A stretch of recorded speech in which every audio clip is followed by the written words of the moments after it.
Halo teman-teman, balik lagi bersama Win Andika. Di video kali ini kita akan bahas mengenai membuat ads copy yang baik. Nah, sebelumnya kita kan sudah belajar mengenai namanya membuat ads image yang bagus, yang berfungsi untuk menyetop jempol pengguna Facebook ketika mereka melihat iklan kita.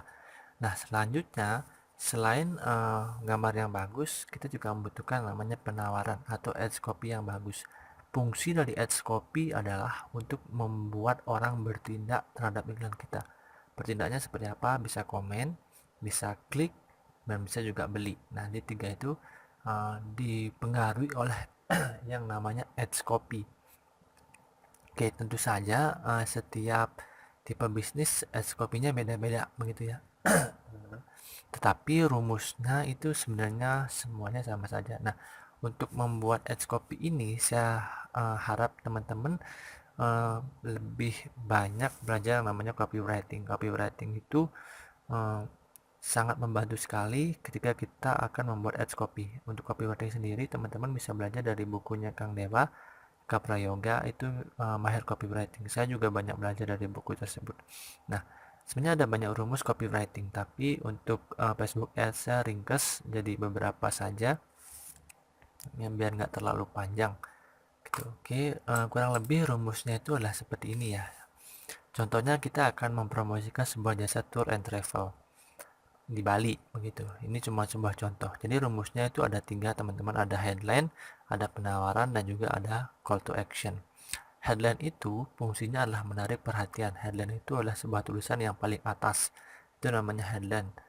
Nah, headline inilah yang bakalan berfungsi menarik perhatian orang setelah dia melihat gambar kita dia akan bakal balik lagi ke sumber ke atas. Nah, dia akan lihat headline kita. Headline ini harus benar-benar menarik perhatian. Contohnya, sekali lagi saya mencontohkan jasa tour and travel. Beda produk, beda headline-nya ya, beda penawaran dan juga beda call to action-nya. Tapi rumusnya sama, yaitu headline, penawaran, dan call to action. Headline harus menarik perhatian. Contohnya, saya yakin Anda tidak akan pernah menemukan agen tour and travel seperti ini. Jadi ya, buat orang headline ini buat orang penasaran. Seperti apa? Seperti apa sih sebenarnya agen tour and travel ini begitu. Oke, jadi headline ini ya itu harus membuat orang menjadi penasaran. Nah, habis itu di bawahnya itu namanya penawaran. Ya, di bawah headline itu membuat sebuah tulisan lagi itu namanya penawaran, dan penawaran ini harus memancing minat orang. Minat orang untuk apa? Untuk klik kalau teman-teman mau fokusnya promosi blog misalnya, untuk melakukan sebuah tindakan komen dan juga yang lain sebagainya.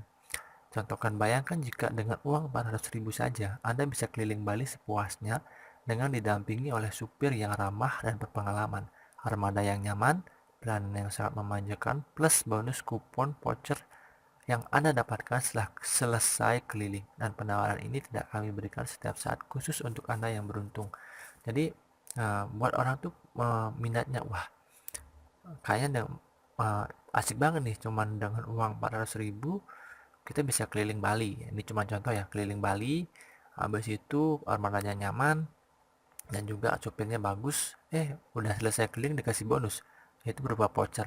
Jadi ini fungsinya untuk menarik minat orang untuk membeli penawaran kita gitu.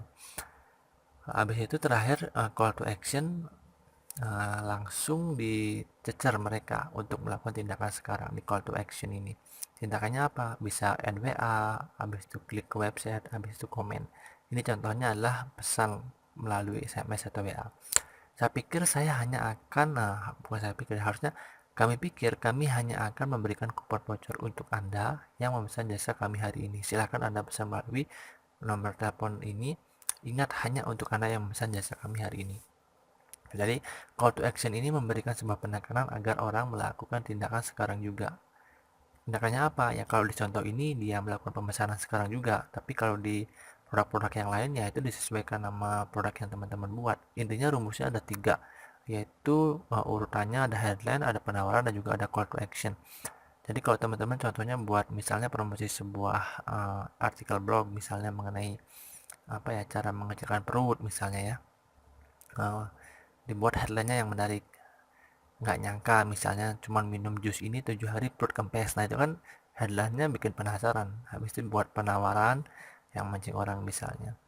Mungkin banyak orang berpikir kalau menghancurkan perut itu susah, tapi kalau dengan minum jus ini doang bisa kempes setelah minum 7 hari kan enak banget, misalnya begitu contohnya. Jadi dekreasikan aja, makanya teman-teman sebenarnya harus lebih banyak sih yang belajar namanya copywriting, yaitu untuk membahas yang namanya headline, penawaran, dan call to action yang bagus itu seperti apa. Tapi kalau di ads, Facebook ads urutannya seperti ini gitu.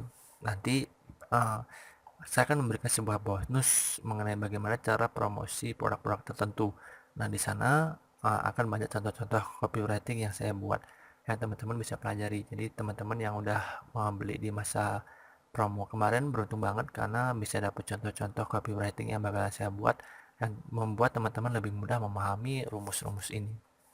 Oke, kurang lebih seperti itu teman-teman. Nanti akan saya lanjutkan di video-video yang lain. Jadi silahkan dipelajari lagi yang namanya copywriting agar teman-teman bisa membuat ads copy yang bagus.